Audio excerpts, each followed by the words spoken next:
what was on top then was that which related to the South, and what was on the bottom was the North. But when white folks got in power and started making the maps, where'd they come from? They came from the where? From the North. So who they gonna put on top? The North. So the map, actually, I got it turned upside down. Right side up is the way it's supposed to be, according to the running of the Nile. Even the map. And Van Sertima walked in the, they tell me, that Van Sertima walked in the Kemerton Institute in Chicago, looked at the map the way they have the map right, stood there and looked at it, and he turned to Dr. Jacob Carruthers and Dr. Yusuf Ben Levi, and he said, what is this? They say, it's the proper way the map should be. Van Sertima looked at him and said, I'm already working on something. I can't deal with this right now. I walked right back out. It was because we saw, the thing about it, you know, he came back and dealt with it, but the way he would take you out. Just something as simple as the map of the world. Putting it right. Puts your history right. But I have to put it this way because I'm going to have trouble reading it. You're going to have trouble reading it. We have to make sure that our children, actually I had planned to, but I didn't see the space in here because I brought another map so I could put the right map up. Maybe I'll do that during break, put it up the right way. So when you put this map up to teach from so that the children can get familiar, you got to have another one with it up the right way. Y'all all right? Yeah, all right. Okay, that's dealing with just the geography of it now, all right?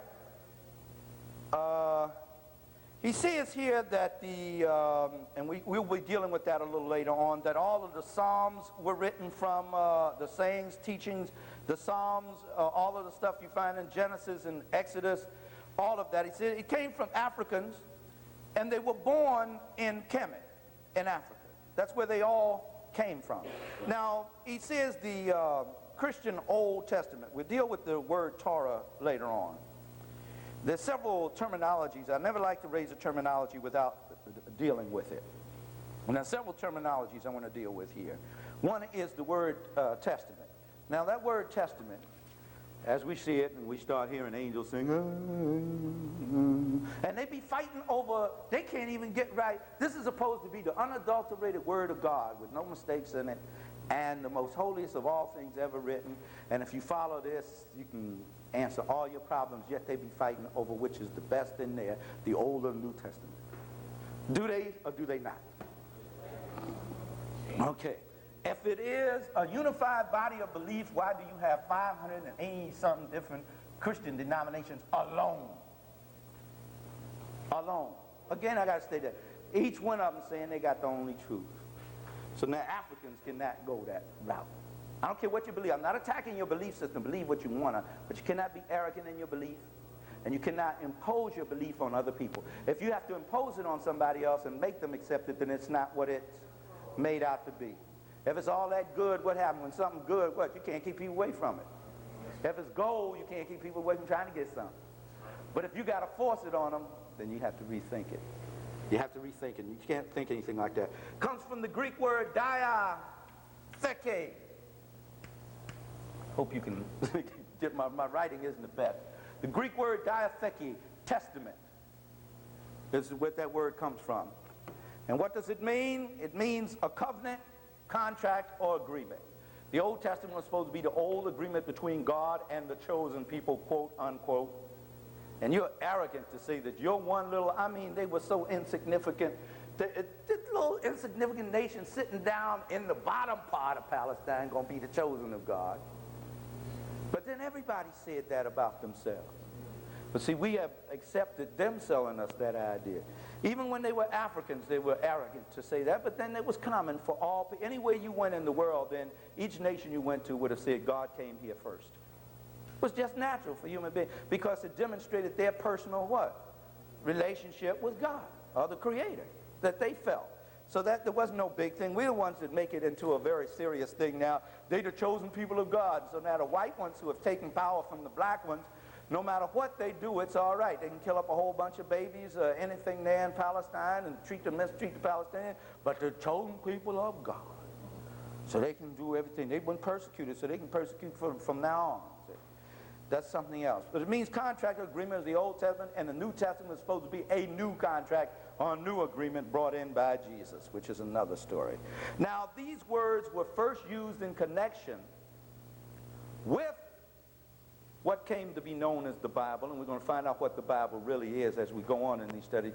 These words were first used not by white folks even, but by black folks were the first to refer to them as the Old and New Testament. The very first people. Who were these black folk? The first one's name was T-E-R-T-U-L-L-I-A-N.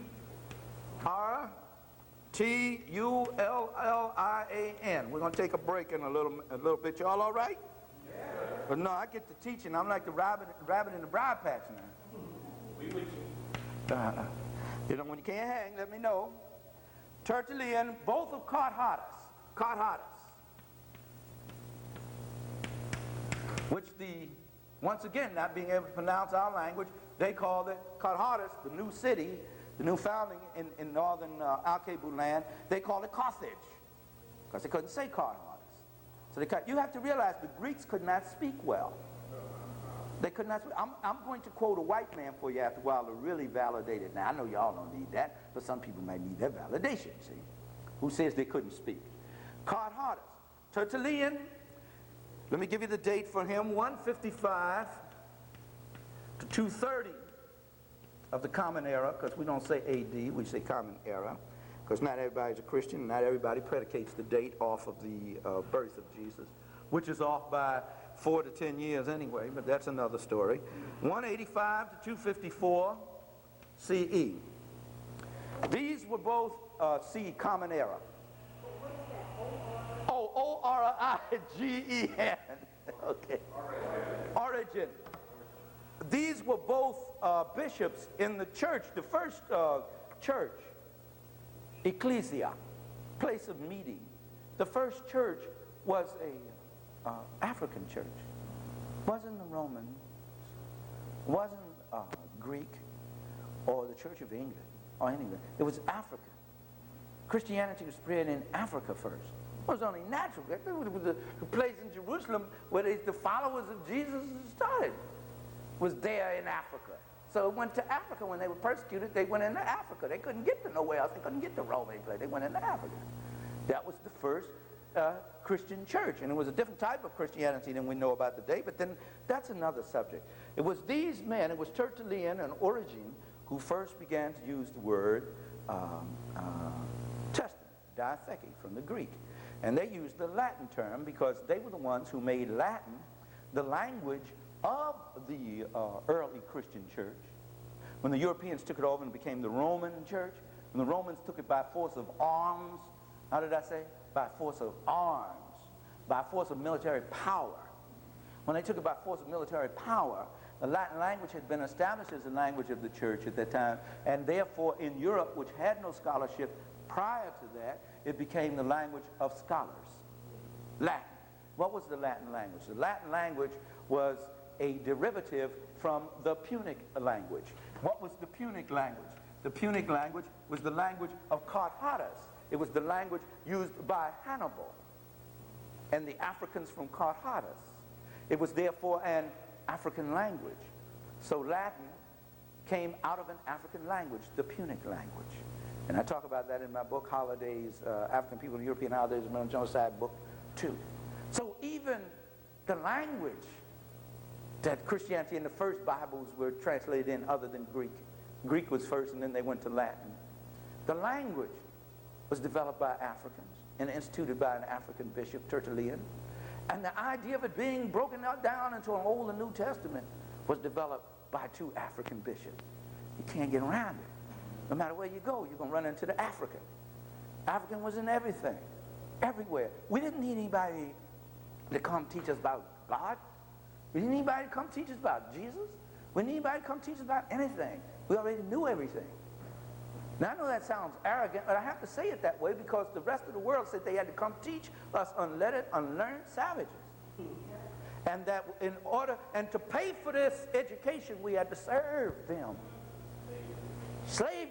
But even though you went through all that slavery, look all you learned, look all we taught you. You ain't teach me nothing. I already knew it. I know every religion in the world. That's why yours didn't faze me. They'd seen Christianity before. There was no big thing with them. We convert them to Christianity, which means we therefore have civilized